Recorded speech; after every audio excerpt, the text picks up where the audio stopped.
Hi everyone, welcome to Soda Objects, welcome to Deep Dive in Design, and welcome to another She Creates event. It's so good to have you all here, and it's really nice to see, taxi. It's nice to see some new faces, and it's also really nice to welcome back some old ones too. My name is Taylor Martin. I'm studio manager at Simple. I'm chair of the awards for the Adelaide Advertising and Design Club, and I'm a long-time friend and massive supporter of She Creates. So I'm very excited to be here tonight facilitating the conversation. I'm sure I wasn't alone in having a chuckle to myself when I read through the event description for tonight. My dad definitely falls into the category of, I think she picks out nice colours and overpriced materials all day. But I'm glad that he's one step closer to my grandpa who thinks that I'll work in IT. They laughed, it's all good. I was like, Sam, laugh. That was the joke, sorry.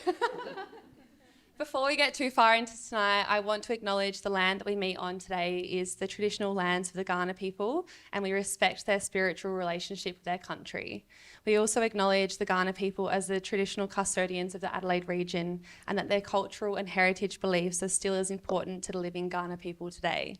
We also pay respects to the cultural authority of Aboriginal people visiting and attending from other areas of South Australia and Australia.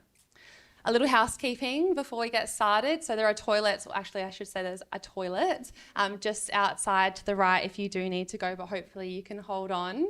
And we're going to do some questions and answers at the end. So in the tote bag there's a little box, and in that box there's a notepad and pen as well. So if there's anything that pops into your mind as we go, please write it down, because we always have those awkward things at the end where I ask for any questions and no one raises their hand. So first I'd like to welcome our four speakers tonight. First off is Sam. Sam is a busy man.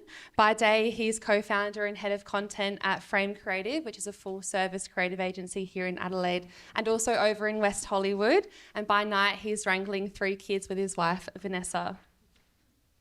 You might recognise his work out in the wild for the likes of Sometimes Always, Alpha Box and Dice, Mismatch Brewing, SATC, Studio 9, Sweat, the list goes on.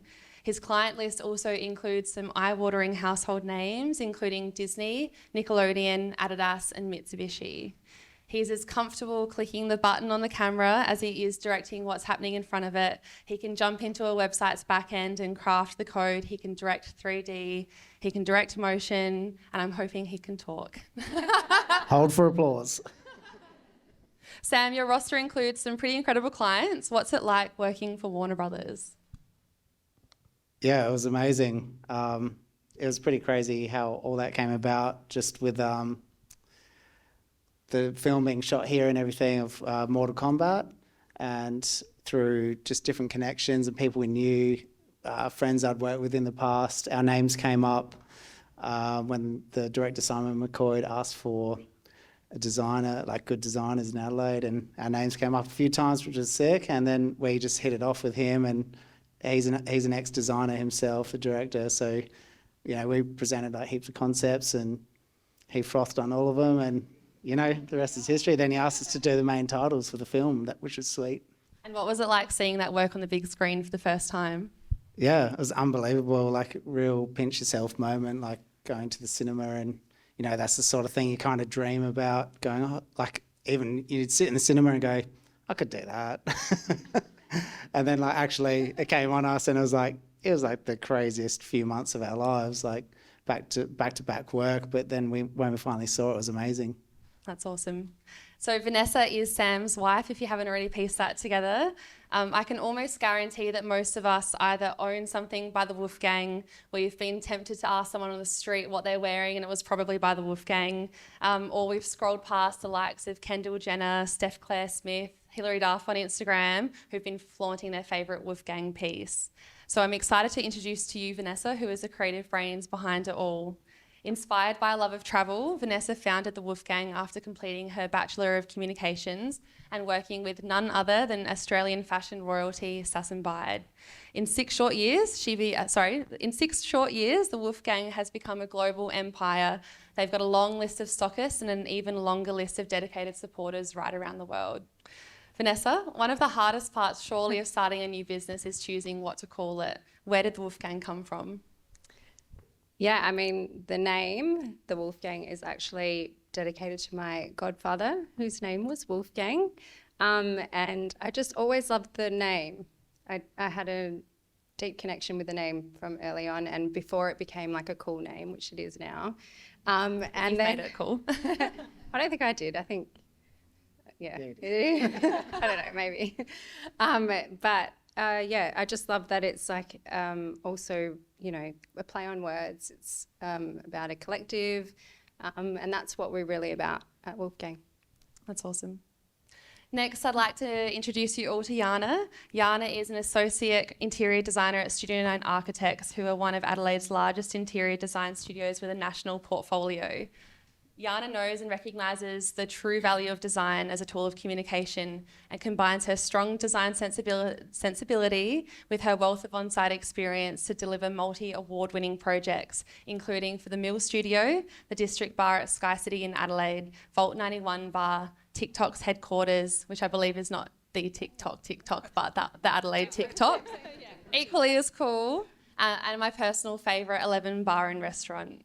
She's a proud advocate for the design industry. She's held the role of co-vice president for our peers at the DIA for several years, and time given resulted in being awarded the National Association of Women in Construction SA Contribution to Design Award for her ongoing commitment and her contribution to the industry, which is no mean feat. Jana, we're glad you're here tonight. It sounds like you're a busy person, so we're thankful for you sharing some time with us. You have worked on some incredible projects throughout your career. Do you have a favourite? I think one of my favourites was probably working on the Mill Studio, which at the time was Mill Film, to work on a global VFX studio coming to Adelaide and introducing their presence here was a really amazing opportunity. It was 4,500 square metres over 3 floors in an existing fit out. It was a really challenging build and lots of technical things that we had to endure, but the result that we came up with was really great for the clients and had their kind of global feel and local presence here. That's awesome. I've definitely spied all the photos online and it looks like a pretty cool space. I wish I got to walk through it. Lastly, Max. So Hunt Furniture is, sorry, I totally skipped the question. I got to introduce you first. I'd love to introduce you all to Max, sorry. Max is responsible for Hunt Furniture and all the incredible pieces that result from it. Like many of us, Max studied one thing in uni, in his case industrial design, but that thing led him to his true calling, which is furniture. He soon realised once he was in that the market was saturated with high-priced designs and inexpensive imitations. He pondered. I've got here perhaps stroked your beard, but I think you don't have a beard anymore, so it's not relevant, maybe at the time. And he thought to himself, how can I design products that are both authentic and affordable? And so Hunt Furniture was born. Hunt's mission is clear: to champion authentic Australian design that's elegant and accessible. Hunt taps into South Australia's rich manufacturing expertise and simplifies design without compromising its essence. Chances are you've sat on a Hunt chair before. Max, here's the question. Hunt Furniture is craftsmanship at its highest level. Have there been moments where you've made the most incredible product, let's call it a chair, and then you've sat on it and it's been totally impractical? Yeah, all the time. Yeah. So I guess I should elaborate. When we design chairs in particular, it's super hard. Stools, I will quite often design a lot of stools, and they're kind of easy. They're sort of, you don't have to deal with any sort of lumbar support or anything like that. So you can get away with a lot more in a stool. So I'll often default back to a non-backrest chair. But when it comes to designing chairs in particular, what looks good often doesn't feel good. And so my design process being quite rapid and fluid and just sort of want to get something from my mind to the physical product really quickly means that you waste a lot of time, a lot of money making chairs that aren't comfortable until, that process there is quite long-winded when it comes to making something that customers would actually like to sit in. And before we move on to the panel questions, what do you think of the stool that you're They're sitting good. on right now? They're good. Tick of approval. So you're all craftspeople, and I'm sure while the outcome of what you individually create is different, I'd like to explore tonight the similarities and probably the differences as well that exist between how you work, how you find inspiration, and how you lean on others to make your work better. Vanessa and Sam, let's start with you guys. There's an obvious connection between the Wolfgang and Frame Creative. Tell us how it came about and how do you push each other creatively? Well, I guess we started 10 years ago. So just a quick history is me and my twin brother started with my older brother, who was kind of like the strategy guy. And, you know, we were all working in different agencies. And we just thought, why don't we just do this together? Because he was bringing us work, you know, at the end of the day going, can you guys fix this? And I'm like, yeah, sure. And then he's like, why don't we just do it on our own? So yeah, that's how it started. And our first job was a pretty huge e-commerce website in the fashion industry. And we learned like a lot about that world and it was pretty interesting. And then a few years later. Well, actually, I was going to say Wolfgang kind of started on a trip to Bali, and Sam, it was actually our honeymoon. And half the time on our honeymoon we spent on a scooter, Sam taking me from sort of manufacturer to manufacturer looking to start a supply chain because we'd decided to start a brand, basically. So a year prior to that, I'd finished my degree. I was working in fashion, PR and marketing, different roles, not being able to get a full-time job though. And I was feeling pretty disheartened and sort of like didn't know what to do with my life. And Sam was like, well, why don't you just start your own label? And I guess it's always been a collaboration between the two of us. And yeah, I think without that sort of push from Sam, or that encouragement, I should say, it probably wouldn't have eventuated. And I've got a keen eye to spot talent when I see it. That always comes across as creepy. What about how do you guys push each other? You know, I think you work in the same space physically. You obviously live in the same house. You've got 3 kids. You've got your own busy lives going on. How do you continue the creativity? Yeah, we spend every waking moment together basically. But you know, funnily enough, we've also got like polar opposites in taste as well in a lot of ways. Even like the best way to describe it would be like if we were to build our dream home, I would want it cold, concrete, brutalist. Yeah, Kanye.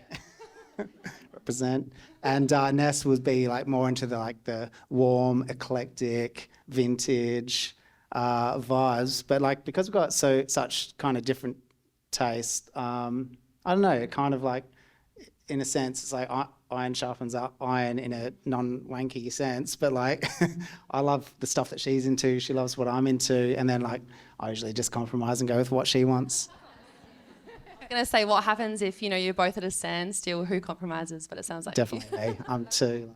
A lot of, because we shoot a lot together, obviously for Wolfgang with the crew. Yeah, there's often like times on the set where there's a bit of conflict between the two of us, but we always, manage to make it work. We push each other in that sense. You know, it's always, how are we going to make this look better? How can we make it look cooler? Yeah. And I know that like shooting on an iPhone now is cooler than shooting on my camera. It's easier, that's for sure.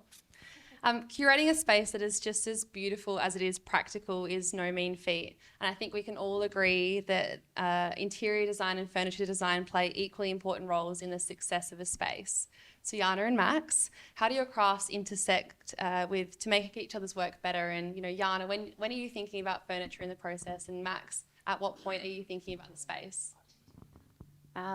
Yeah, I mean, the furniture can really make or break a space. We spend all this time crafting the design narrative and interior to create a beautiful atmospheric space, whether it's a bar or an office or whatever space type we're looking at, the furniture is really critical to the success of that space. So considering that stuff early on in the piece is really important, and being able to work with local furniture designers and craftspeople like Max just bring an extra element of kind of sustainable local design to our projects here, and we've worked together before.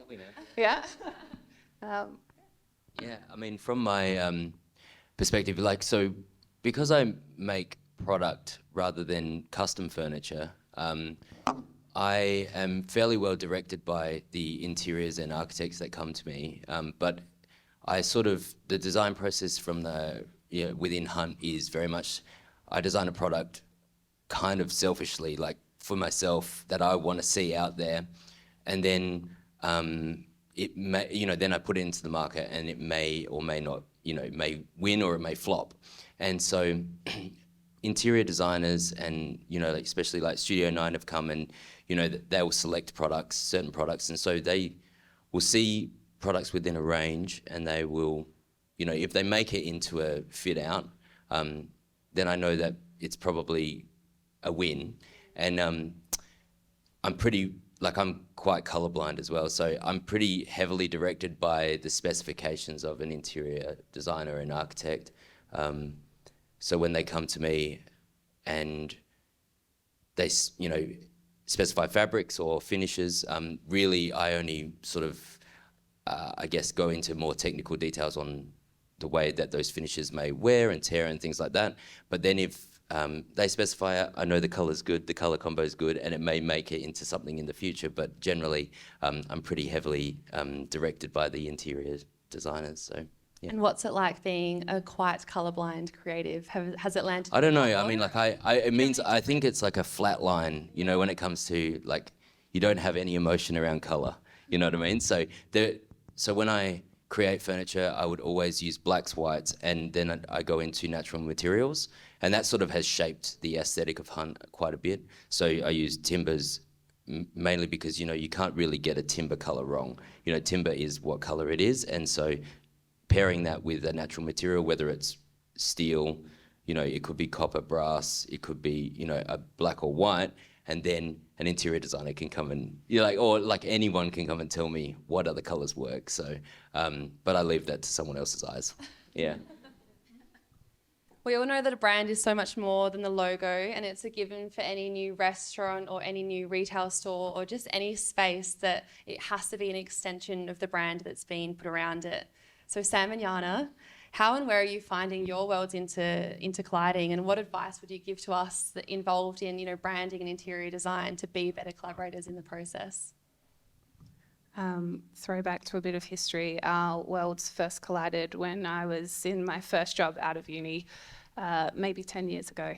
And we were sharing space with an architect who moved out of the office, and three brothers who had just started a creative agency moved into that same space. So I first came across Sam and Tim and Simon when they moved into their space, and seeing them blossom into what they have these days is really, really beautiful, and I love it.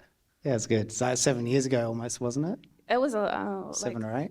It was 8? when you first moved into Gilbert Street. Crazy. Yeah. But on the work front, I think interiors, architecture, and kind of the graphic branding side of things works so symbiotically. And the most successful projects that Hive worked on have had a really strong brand. And that's a lot of the time driven by creative agencies, graphic designers who understand business from the visual sense that we can then feed into from an interior sense. And it creates a really strong design response through the projects that we've worked on. So, yeah. Yeah, and to add to that, I would say that it's all the same thing at the end of the day. Like, if you're doing graphic design, interior design, furniture design, in my opinion, it's all the same. It's all the same stuff. Like, it's just problem solving, making stuff look good. And then I think from a design, like brand perspective, I think if you can go in with like a cool strategy and help sell in the creative that you're doing, it's like really beneficial. Like, I guess one example of what we did was in LA in the Soho Club. They we had this interior design show us like this concept, and I was like, really, it wasn't good. And then we're like, we looked at it from a like graphic design point of view, like a brand perspective. It was for Kendall Jenner, her 818 tequila. And we took the shape of the bottle and turned that into a curved bar just based off that design shape, and worked really well, and everyone's really happy with it. But yeah, it's like, that's why I say it's all the same stuff at the end of the day, if it's a 3D object or a piece of flat design.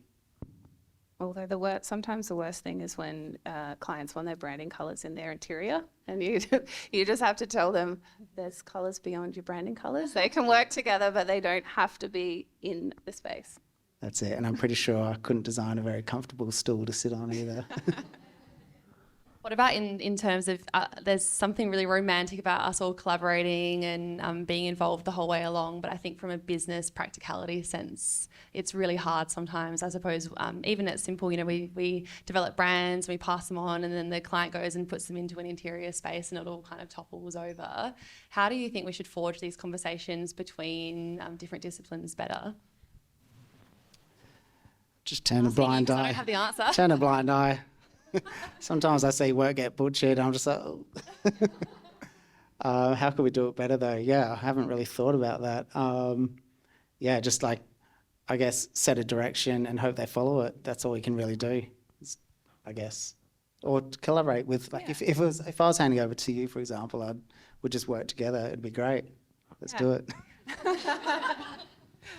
I also think sometimes, like, if you're in those situations where you have clients who maybe aren't quite savvy, they've come to you for an interior or they've come to you for a brand and they need a cohesive experience for whatever they're doing, then you can create those networks and talk to your peers and say, hey, I need someone to look at this brand because they don't have a direction and they would really benefit from that, and just fostering those conversations.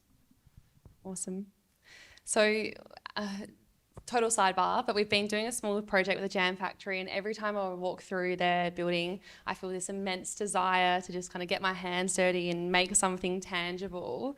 Max and Vanessa, like what I realised last night was this is your everyday. You create products for your customers to wear, to sit on, to love and to use. I'd love to hear an insight into both of your processes. You know, from my perspective, we get given a brief to us. Sometimes we have to make it up, but who's writing the brief on your end, and how are you putting restrictions around timings and budgets, and how do you know when to stop when it's your own thing? I can go first. Do you want me to go first? Okay. Yeah, so process-wise, so Hunt Furniture is just me, and then I use local manufacturers. So when I started, I wanted to create things from, again, it was just selfish again. It was things for me, and then for some reason, a lot of people wanted to buy it, and so I had to turn it into something more. And I didn't particularly want to make all of it all the time, because it was like the volume was quite high. But I also wanted to keep it all local. So I went out and sort of approached manufacturers, and I guess approached them I'd worked in some, I guess, more engineering that sort of realm where designers are often quite hated. And so when you approach with designs, they, like, especially if it's something that they hadn't done before, they were very like, this can't be done, or this is stupid, or this is not the way that you do it. And so I sort of kind of knew those people, like the type, and I went out to find, like, sort of approach them in a way where how could we sort of become sort of friends, and also how could we approach it in a way that makes them feel like they contribute to the design as well, so the manufacturing can shape some of that design, obviously without letting bad things through. We want to make it so they're happy to make it. And so part of the process became, finding those manufacturers. And so in SA, I've managed to, especially around the winding up of all of the automotive industry, managed to find, like, SA's got amazing manufacturers. I've been across the world looking for different manufacturers, because I always want to have a designed here, made here type of, I guess, ethos. And so, I was looking in America thinking that, I could get it made in America. They use good technology, but it was all just it was pretty sort of backwards. So that was one side. And then in terms of the process, I guess I design everything in-house as a product, and then I just put it out to the market and see if it works or it doesn't work. So that sort of is it means that I can get stuff out of my head into the physical realm.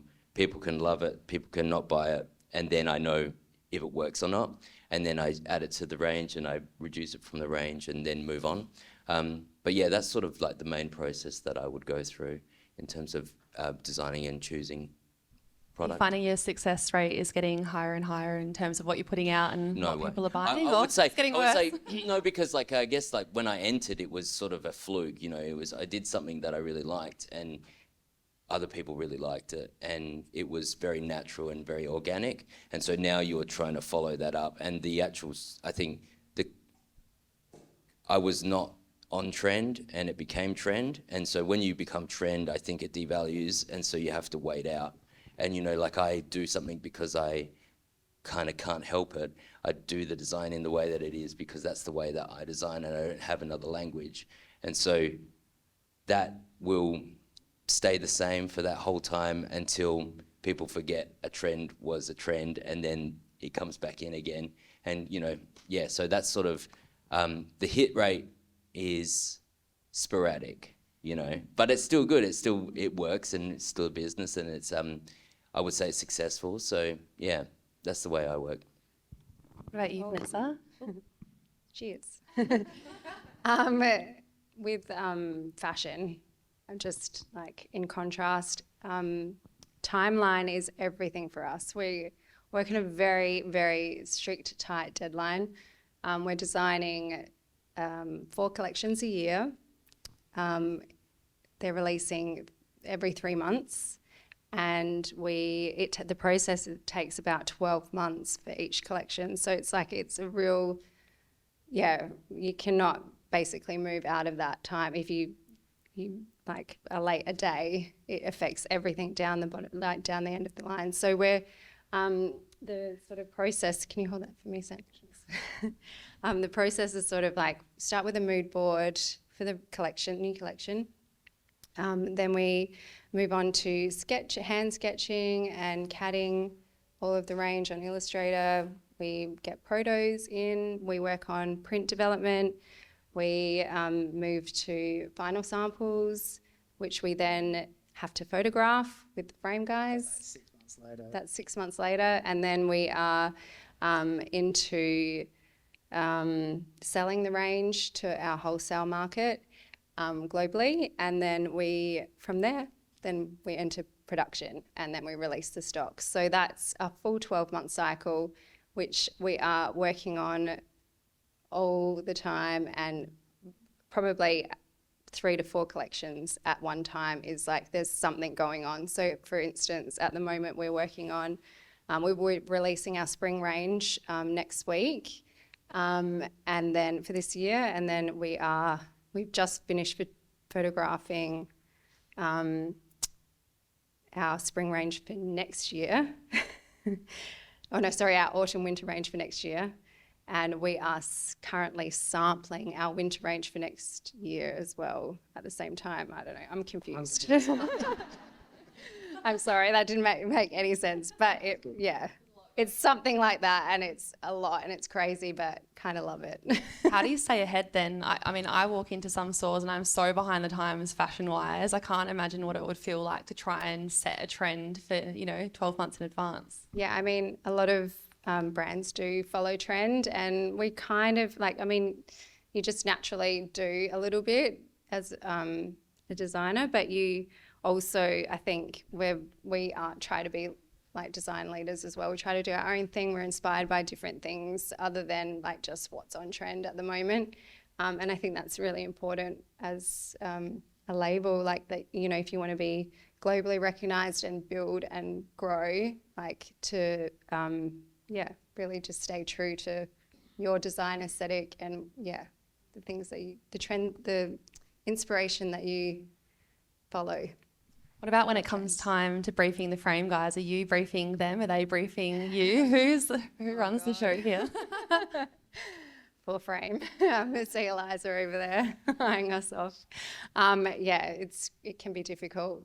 It's not up to me to do any of that sort of scheduling. We've got a couple of the other girls that I work with too. But I think, yeah, it's pretty hectic, isn't it? And probably sometimes you get notice like a week out. Yeah, it's good. This is my favourite job that we work on. Like, I live for the shoots, and with David over there as well and Lord, we love doing it. It's our favourite part of working at Frame. It's like, it's sort of what makes up, it's been part of our DNA for like 7 years, and, it's part of the whole vibe. Surely with a schedule as tight as yours, Vanessa, you guys know when it's coming anyway, you can account for it, or you'd hope. Yeah, it's just a matter of getting the kids babysat. Max, I know that you share your space with the Landmark Studio guys. They're brand specialists here in Adelaide, which for me feels like, collaboration by association by default. Have there been times where your practice has influenced theirs, or their practice has influenced yours? Yeah, we've worked together on a couple of projects. So I would help out on some, when they're doing sort of wayfinding interior, I may help out a little bit there. But also the way that they influence, I think, my work would be from like a brand strategy, and I guess the way that, the focus, the difference between our process is pretty significant. Like they will focus for so long on something that feels at the end of it, you would never know that it was ever happened, which is kind of the nice thing. But watching that and watching all of the small detail, sort of reflects back into furniture. So, before they were in there, so they've been in the studio for 2 years. We've been friends for our whole lives. But yeah, they came into the studio and you get to watch them sort of argue over, a mil, or less than a millimetre, and it's nice to see. And then sort of when you go back to your work, you start going like, oh, well, maybe I should be considering like I would do a 45 degree because manufacturing can do that. Should I consider something else? And this is sort of I guess those little fine details that transfer over. You find yourself, I almost imagine, everyone has their headphones in and focusing on their own thing, or do you find yourself kind of poking each other and saying, I've got this idea, or? Yeah. Like we both, probably me, I'm probably more annoying than they are to them. You know what I mean? So I'll go over with an idea all the time, but because I'm always making something and bringing it out into the studio, separated into like a showroomy front where they're sitting and the furniture is, and then I've got a making space out the back. So anytime a product comes out, I always say like feedback, like what do you think? And they'll... Are they honest? Oh, well, probably not. Do those dudes bring you designs and go, now which colour do you like, green or red? Yeah. I give a lot of feedback. I don't know if it, lands anywhere, but yeah, we give feedback on both, from both ends. It was really good. Yeah.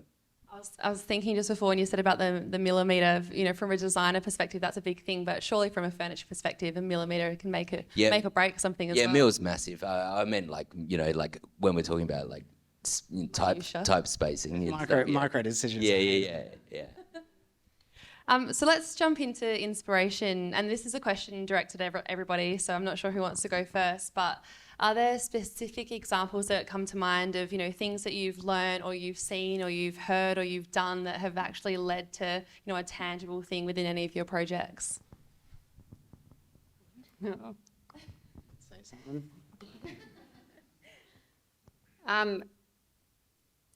Yeah, just like for me personally with Wolfgang, it's very inspired. Like travel is a big inspiration for me. So anytime we go on a holiday, or like we just recently, earlier this year, went to Mexico, which was really cool. I've never been there before, but like it inspired a whole range for me. Yeah, just like really important looking at like different architecture and cultures, obviously cities around the world, as well as, colour and, design. It's in the tagline, inspired by faraway lands. Yes, exactly. But it's just nice, like when you go away and you actually are inspired by things, even after all these years. And are you looking outside just fashion for inspiration as well? You obviously said architecture, but Yeah, what else? definitely. I like even sculptural design, like furniture. Like that can sometimes can drive a collection. If I see something that's really cool, like a window, that can be on the mood board, and that just like whether it's through the color or like the texture of that window or something, can just spark something for me. Anyway, and yeah. Yeah, I feel the same as you. A lot of my inspiration comes from life, really. I mean, anyone that knows me or anyone that knows anyone in the architecture profession will probably be accustomed to the obligatory 10 minutes of vaguing out whenever you enter a new space. It's always, you look at the detail and you look at how things have been put together and how other people do stuff, whether it's architecture, interiors, furniture, fashion, any of those spaces. You always are kind of taking that in and looking at it and bringing it into your own practice in whatever ways they come out. It's not necessarily something that's like, oh, I remember that thing, it's come out here. It's just kind of, you move through life and you take those experiences and you bring them into your professional practice. Yeah, I'd have to say I'm not really inspired by the typical things like art galleries and stuff like that. I haven't been to one in 10 years or so. But the weird things that get me going is like when it's like 2 a.m. at night and there's a bathroom light on and it's a warm light and you can see the cool blue moonlight coming through, and that juxtaposition of that, somehow that gets me going and inspired. Or like on a really stormy day and you see that blast of sun hitting like a building. That's what tells It's me. light for you. It's light for you. It's light, I guess, yeah. Or like seeing the perfect like shape on a face of light. I love that. It's light. Yeah. What about you, Max? I think not so much from a like a visual side of things, but I get really inspired by local manufacturers, makers, designers, and sort of, I mean, it can be specific to furniture designers. So, you know, just being surrounded by the people that are doing like great work. And it's sort of always been that way, you know. It used to be music, you know, you'd go and see great bands and it would always be local bands, and the ones you always listen to are just the local guys. Even though you liked a lot of other music, you were always just listening to local bands. And it's sort of the same with design for me. So I just, you know, there's obviously the big inspirations that everyone kind of has. We all have, almost all of us has the same ones basically. But when it comes to local designers, there's lots of different people doing like really cool stuff, and just like going out, physically going to their studio and going to see what they're doing, how they're doing stuff. And it's not about being influenced by that visually to bring into your work, but it's just about the hustle and the excitement that different studios have. That kind of is what I really like doing. So Yeah, like there's so much local talent. Like walking past your studio every day, seeing the way the light's hitting the chair. I know. I mean, I like that too. I'm like, You should yeah. see me. I'd sit at the desk and I'm like, got to get the camera right now. You know?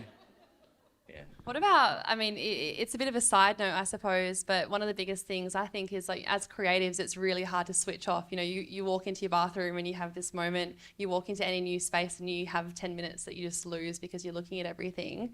What helps you guys switch off? Because, you know, you get home, you go on Instagram, there's things that you follow, it's just endless. What do you do? I have to practice yoga. Like that's the only thing that really gets my mind switched off, and a bit of exercise, and that's, yeah. Otherwise, I'm always thinking about work. Always. You go. Generally, yeah, I just have come to terms with the fact that I don't switch off, and it sucks. Like, you know, I go to bed at night and it takes me 2 or 3 hours, and then the kids wake up, and then we move beds, and then wake up in the morning, and I've had like 3-4 hours sleep, and that's just how it goes. Have you watched reality TV before? I feel like that really helps. Does it help? Yeah, no, like I'll still like be thinking about stuff at night. That's when I'm like most active. I just often think if only there was like a pill I could take and just like switch my mind off. I don't know if anyone Movie feels about like that. Is there? Take the blue pill. Pandemic. Yeah. So yeah, it's hard. For me, I mean, from design's perspective, I can switch off. I'm pretty good at it. I just, yeah, I just move on to something else. But it doesn't mean the mind switches off, and I can't help but I'm always trying to create something new, and it may not be design. And to be honest with you, like Instagram was a massive part of the beginning of Hunt, because it was sort of like at the same time that sort of all started was when Hunt started, and so that was sort of a big part of the growth, I guess. But I just don't use it anymore, and that's pretty awesome. Yeah, like I have to use it for business, and once it got to that stage and when you're like, oh, you have to use this, it really, I don't really like looking at other people's work too much, because I don't really, I like looking at it, but I don't want it to influence, or, like you don't want to accidentally put some influence into your work that you subconsciously have just been like scrolling, and I'm conscious of the doom scrolling. So yeah. Give me some more managed to do tips, it. bro. What else? Yeah. It's like a session between you guys now. I think I could do a whole session on this. Like, I can't even watch a movie because I like stress out. I go, man, the production on this is like astronomical, and I'm going, what would it have taken to make that shot? Like, I'm just processing. Doesn't happen for me. I could watch any movie at all. Love them all. Dream. Yeah. the same as you. I watch all the behind the scenes after the movie as well to work out what's CG and what's I also have a really hard time switching off. When my mind feels the least active, it's when it fires that response to be like, oh, what about that thing? And what about this? And what about that? And what about this? The only thing that I've managed to find that helps me switch off is diving underwater, holding my breath, which is a pretty extreme way to shut your mind off. But I started freediving so many years ago, and it's the only time that I've ever felt at peace, when no one can kind of hassle you or call you, or you don't have those thoughts because you're focused on yourself underwater. So How did it start? Was it by accident? I don't know. I don't even know how that happened by accident. It came after a stressful year at work, and I was like, I need to do something that takes me away from this stress and this thought and constantly thinking everything whenever I'm at work or I'm at home or I'm at social situations. It was pretty intense, and I stumbled across some freediving videos, and I was like, oh, that sounds pretty cool. Maybe I'll just give it a go. And started diving and got obsessed with it, and traveled overseas and just tried to dive as deep as I could. What's your record? It's like 35 meters. There's a new doco out about this couple that free dives. On Netflix. Yeah, I haven't seen it. No. Has anyone seen it? Is it good? Worth a watch? Yeah, I mean, like the professional freedivers, they go like hundreds of meters on a single breath. It's way more impressive than what I can do. But it was just something that I found peace and solace underwater.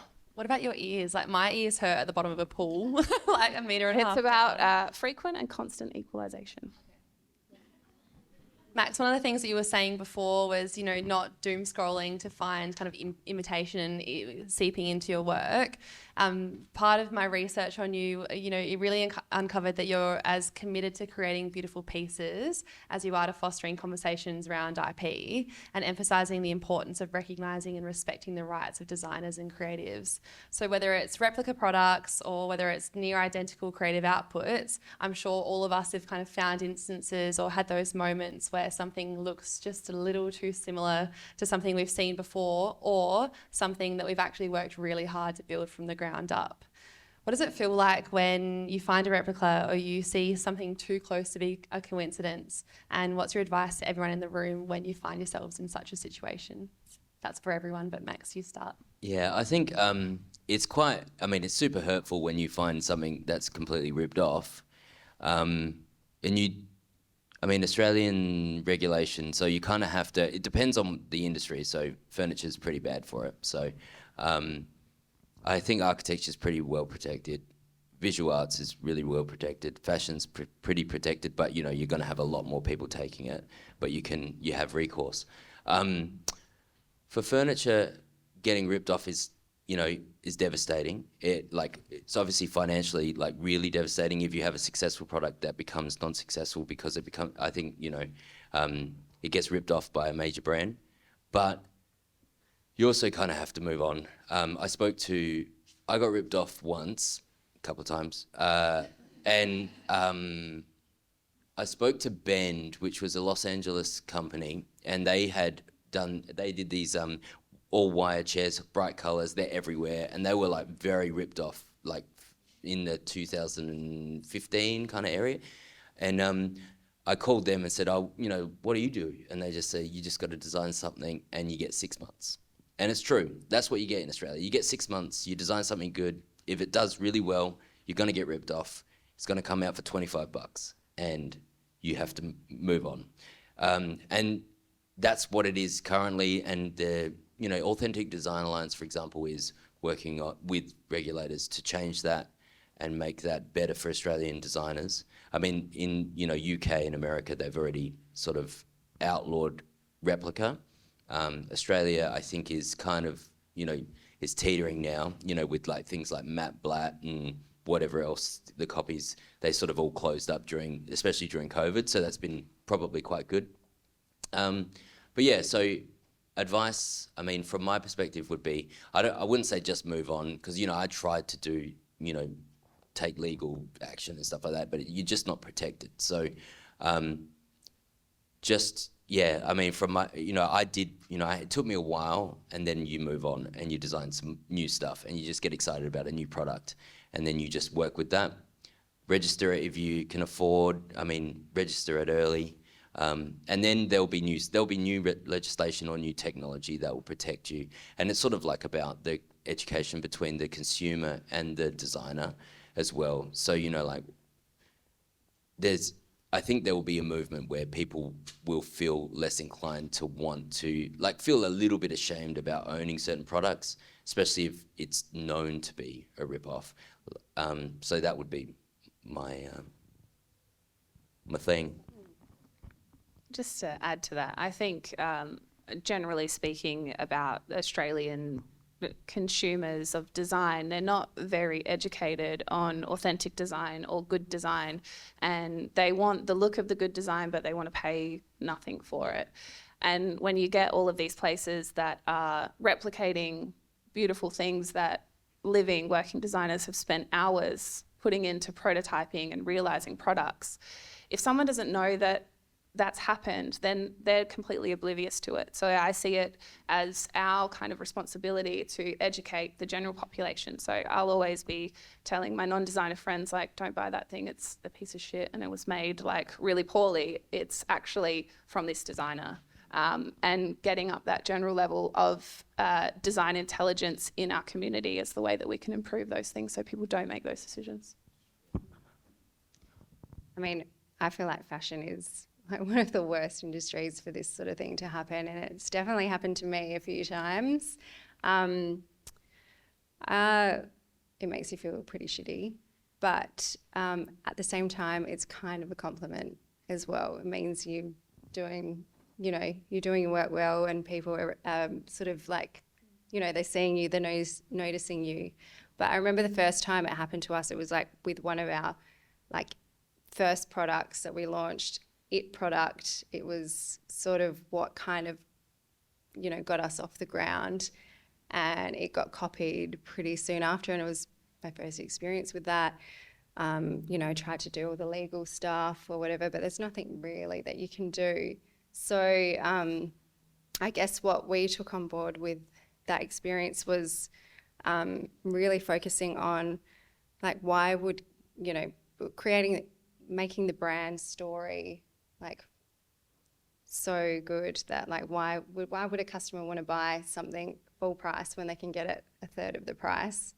Well, because they want to be a part of your brand story. So that was a really triggering moment for me in terms of our marketing and everything, just helped us grow in that sense. So yeah, that's really something that we have taken on board with for that. So if you ever see the brand Angels Whispers, don't buy it. Yeah, but also made us also trademark the brand as well. I don't think we had been, we were probably through the process at that time, but it was just a good kick up the butt to be okay, we've got to trademark and get buttoned up, and yeah. Yeah, I've from a graphic design point of view, you often see work that comes out and you go, oh, they've ripped that or whatever. But like, it's happened to me a little bit with, there's a website called Sometimes Always by the Alpha Box and Dice crew. And there was like a direct rip that popped up after it got shared. It got shared on a design blog, which is pretty popular. And then like all of a sudden, like all these replicas started popping up, and they were sending like Dylan Kirby was sending me like links to sites and going, holy shit, like everyone is ripping this off. And I'm going, I thought, oh, this is pretty cool. I was like, I took it as a compliment. I was like, wow, like somebody's like copying what I've done. That feels pretty good. But, you know, at first I was like, oh, come on, that's a rip. No peers kind of in Adelaide though. Was it people around the world? Australia, there's been a couple in Australia, and yeah, it's like identical. All the photography that I shot here was Sam in the Soda Objects. Anyway. I feel like people, yeah, I've seen stuff pop up internationally, and it's like people can hide, I suppose, when they're in a different country. But when it's on home turf, it probably hurts a bit more as well. So on the topic of IP, let's talk about two other letters, AI. How are you all incorporating AI into your practices, and do you love it? Do you hate it? Are you nonchalant? How are you feeling? Do you guys have anything to say about it? I'll say, yeah, AI. So yeah, we use Midjourney, which is like an image generator on nearly every single project. It's like we've embraced it, like as soon as it came out, essentially. It's like, I don't see how you can kind of live without it in a sense. Like, it's kind of like, for those who don't know, it's like, if you're like planning a project or planning a photo shoot or planning a brand for a client, it's like typing in a Google search to say, like, I'm looking for an image of like a, whatever, something funny, like a Light. cat. Yeah, the light hitting a stool. And yeah, instead of like it returning all these results of like existing photography, it just generates them for you and they're yours to use. And so yeah, I use it all the time. The whole team does. And then there's like Stable Diffusion as well, which is another more of a intelligent, like you can keep updating and updating and updating the model as well. But yeah, like I even recently did this website that had a whole image library, and I generated every single asset in Midjourney. Yeah, it's pretty cool. So you're not just using it for your discovery and your idea gen, you're actually using it for your inputs. Yeah. Like I don't like deal with the words so much in like ChatGPT, but we do use that as well, and you've used it a little bit as well. But yeah, it's like, it's the future. Embrace it. That's how I feel. But you guys might have a different idea. I think it's like anything really, like that kind of stuff is a tool, and your ability to generate the imagery that you want comes from your experience as a designer and knowing what you want the image to be. So people just relying on it to generate ideas or generate concepts, like I'm not quite sure, it's relatively new, but like where does the image reference come from? How do you know that it's not taking source references from other people, other designers that then maybe you're ripping off? You're probably not using it in that sense. But yeah, there's so many questions. It's exciting. But yeah, I see it as an opportunity. I've been using ChatGPT and things and just trying to understand blocks of text and help me decipher big wordy things. But yeah, it's about the extent.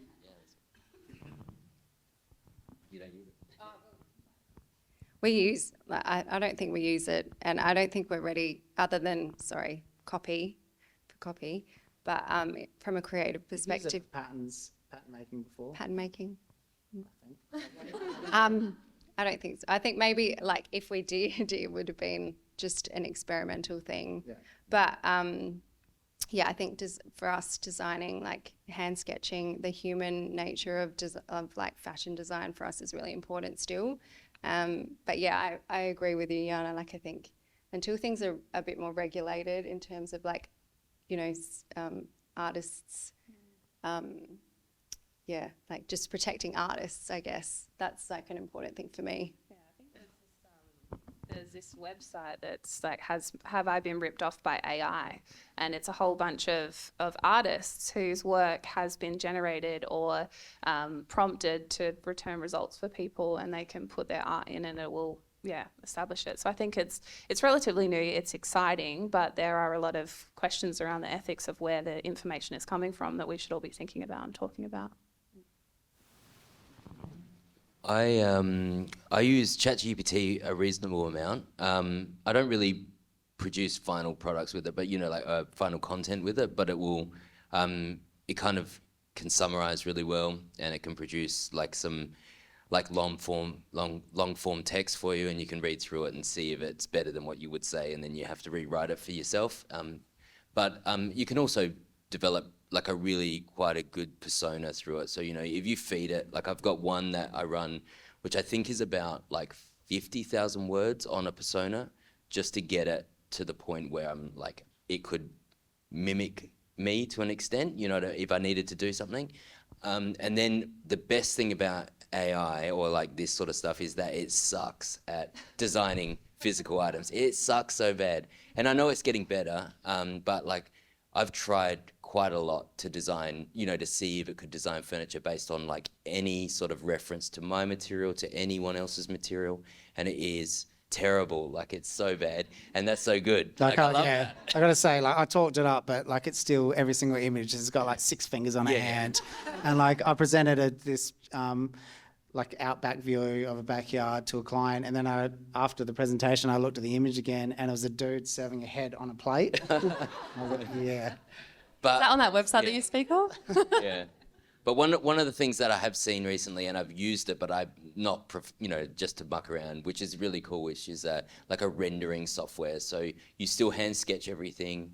You could hand sketch, or you could do like a wireframe model in a CAD thing, and you can upload it and you can render it with a prompt. So you could render it, and it's kind of, I feel like it just, it's kind of looks like I don't know, is it Revit or one of the architecture rendering styles?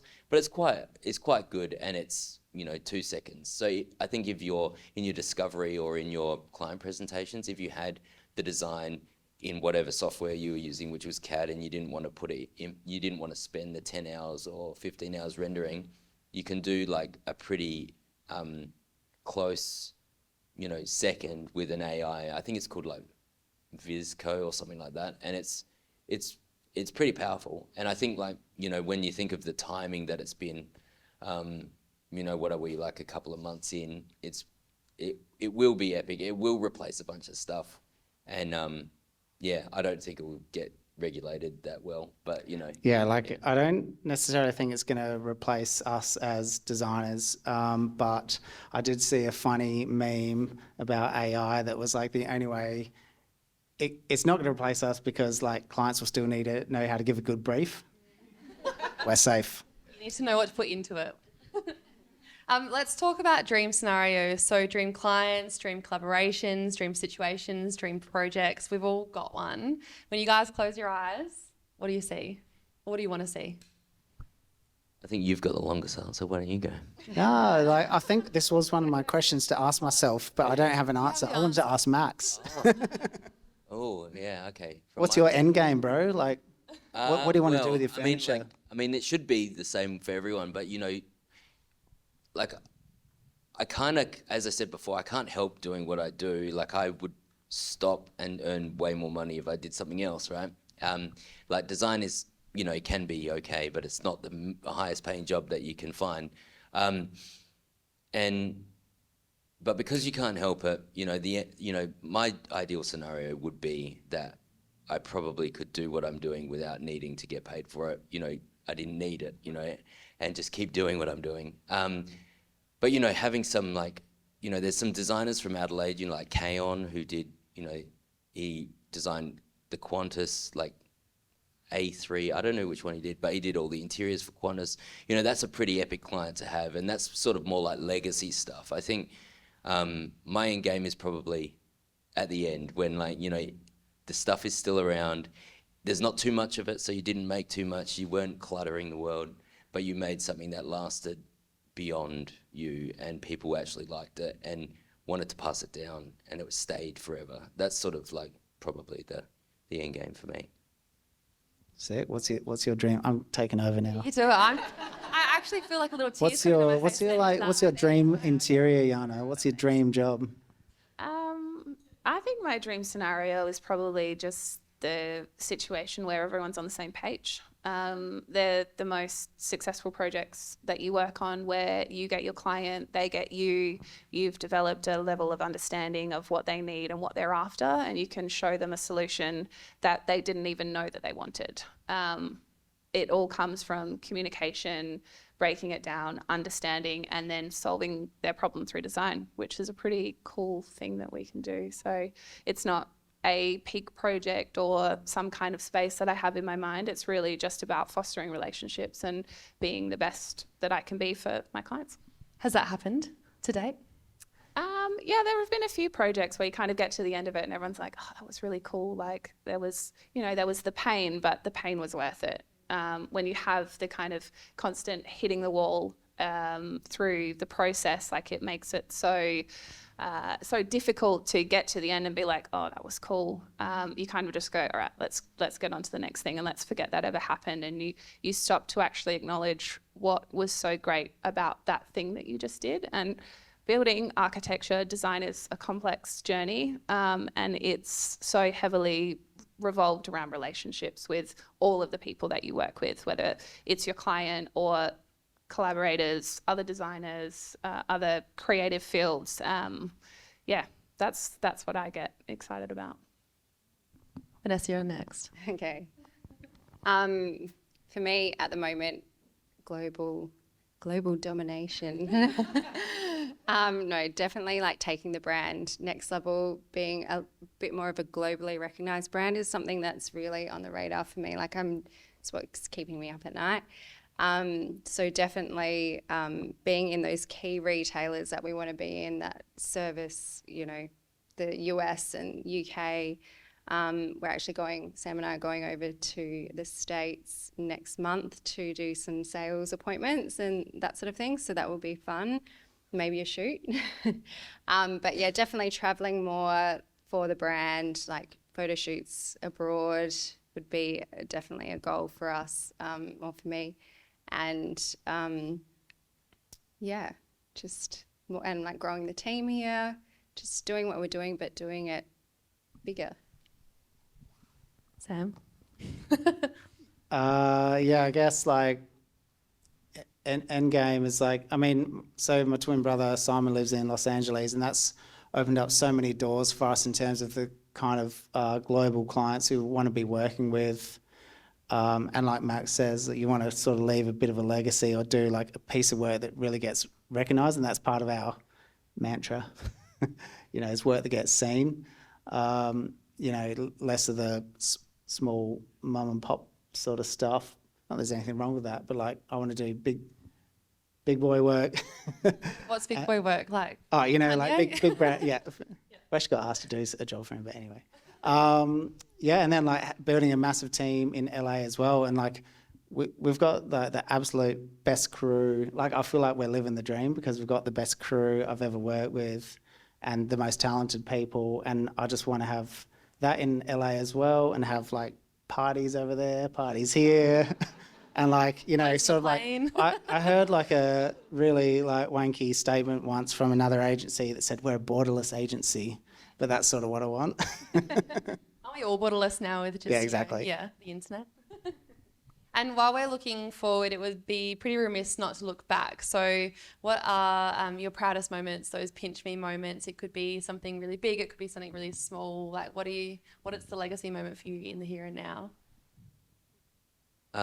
For me, I guess starting to sell a lot of product overseas was a big part. And that was, really down to pretty much Instagram. And I ended up, so I did the Uber head office and I did Ancestry.com head office. And I went through this stage where I was doing like a lot of like sort of Palo Alto, San Fran fit out stuff and shipping to Germany a lot. And we're talking like, I was having to air freight, like 100 units, and that was pretty epic. Like it came out of nowhere. And the designers that spec'd it literally just saw it on Instagram and then specified it, and then I quoted it and got the job, and I was like, pretty cool. Yana? Sorry.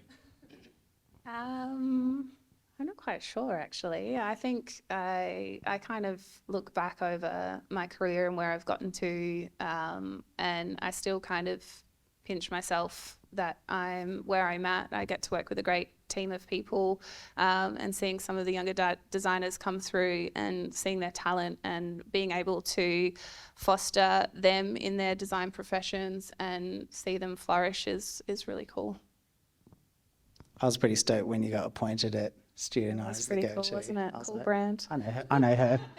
Cool logo. Yeah, I mean, definitely, around like during the time that we've been operating, like we've had some cool things happen, like cool people wearing our stuff, high profile, Kendall Jenner and the likes, which is really, like, always pinch me. But I guess like I'm kind of like you, like my day-to-day job is kind of really a pinch me moment every day. Like I'm doing my dream job.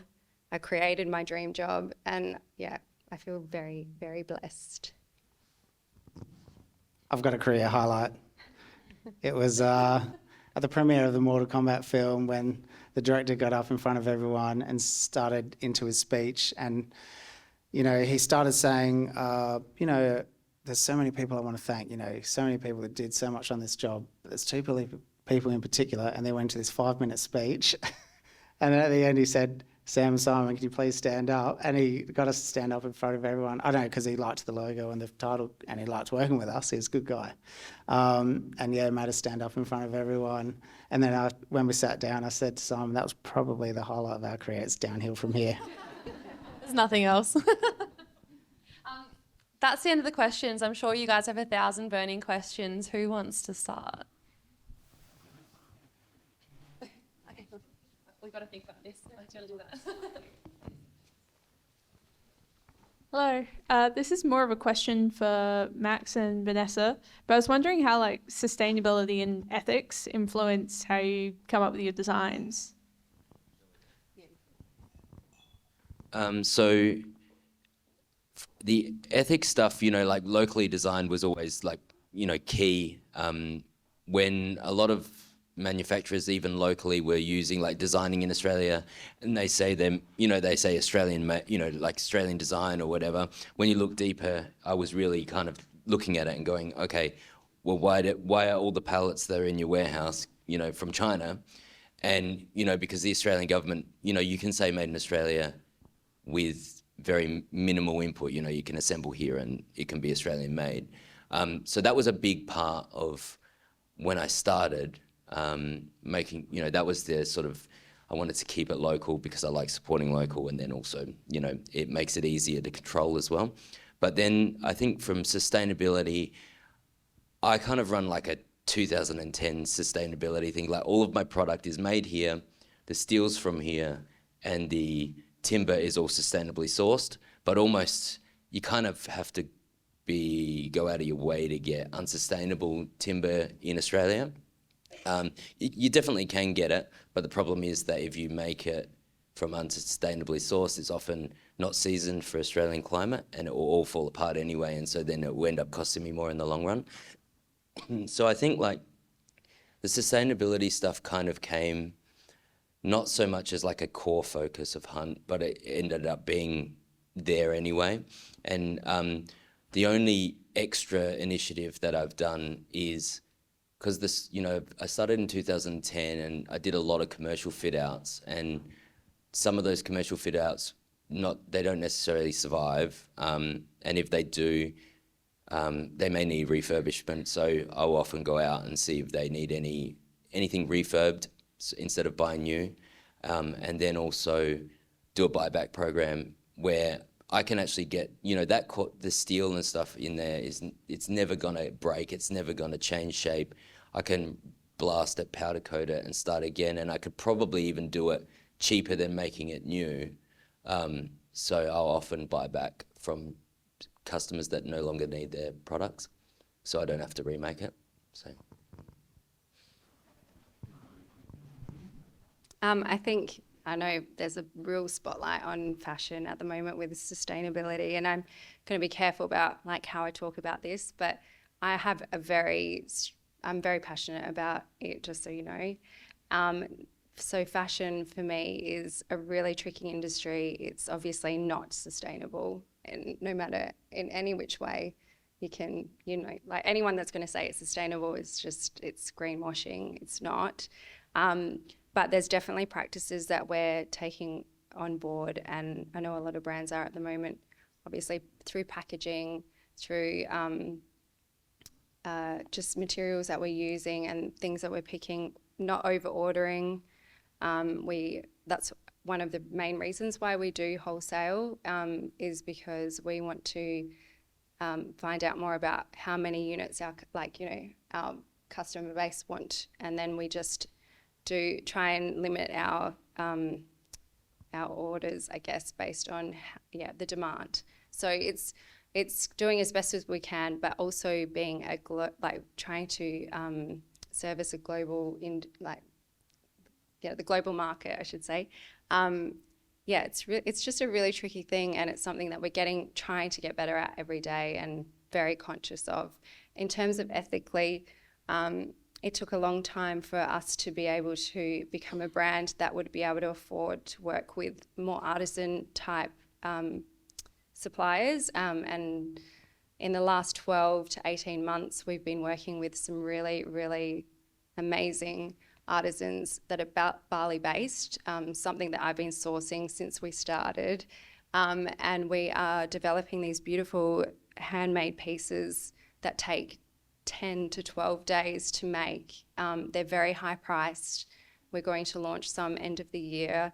And it's just really amazing to be able to work with people like that and to be able to afford to do that, because it's not just a simple, like I want to design this and let's just do it and like everyone will buy it, because there's a price that has to be paid for that sort of craftsmanship and that sort of, ethical sort of service. And I think, it's something that is definitely on our mind, and I just don't like to, say we're sustainable because X, Y, Z on our website, or if you're looking. Ethical fur. Yeah, exactly. Because, I'm just very conscious of the industry, and for me, like to be B Corp certified, I should have said that as one of my, goals, because that is definitely something for down the track when, I can really focus on that and like invest in that. That is important for me. As an outsider seeing it as well, I think it's really cool that you've developed a brand with a story that people want to buy into, and that you're not making fast fashion and you're not making stuff that people buy and then throw in the bin. You're making pieces that people invest in, and those things have a life of their own. So, while fashion might not be sustainable, you're doing things that are sustainable because they last for a long time. And that's really cool. Appreciate it. Questions?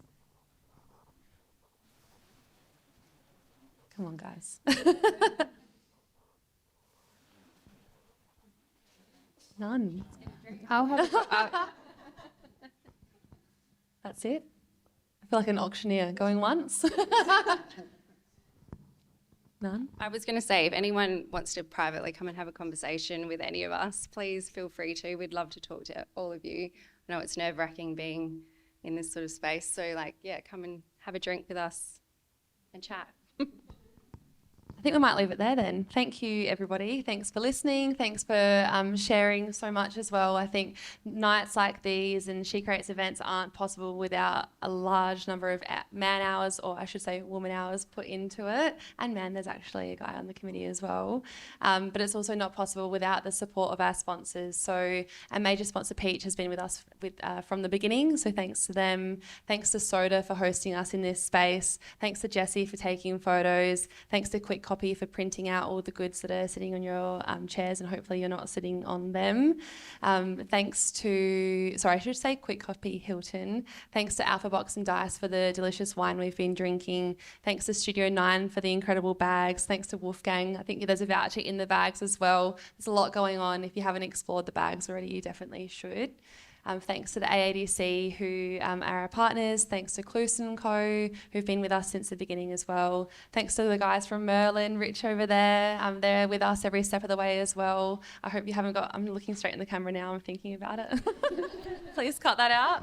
And thanks to Alice Healy as well, who's been one of our sponsors since the start as well, but she's just welcomed a new baby, so she's not here tonight. Thanks also to all of you guys. Thank you so much for the time and the passion and the commitment and the stories and all the behind the scenes that you've shared with us tonight. And lastly, but not leastly, thanks to the She Creates committee. I know how hard it is to put events on like this. I know that we're all incredibly busy in our own lives and personal lives and work lives. So just being at this point and, you know, having such a warm reception and close to 100 people here tonight is just incredible. So just thanks. And that's it.